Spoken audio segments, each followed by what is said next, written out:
Well, I'd like to see some minimum elements. I'd like to see an initial narrative report, for example. Okay.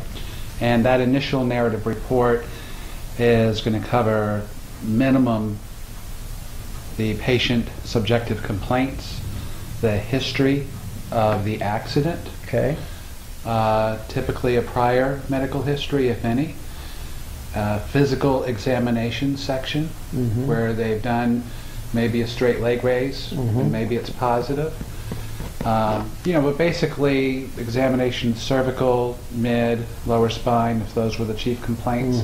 I want to see physical examination section in that narrative report, and I want to see examination of those parts of the body, and I want to see maybe tenderness, muscle spasm, restricted range of motion, positive straight leg raise, those sort of things. So you want you want it in a narrative format. You don't appreciate it then when they just send you their copy of their exam findings. Does that sound right? Correct. I prefer, and I think I speak for most injury attorneys, we'd like to see an initial narrative report. Narrative, okay. And that's also, of course, going to include the diagnoses, what their initial impressions are of what the patient is suffering from, and of course a plan section, such as recommending PT 3 times a week for so many months.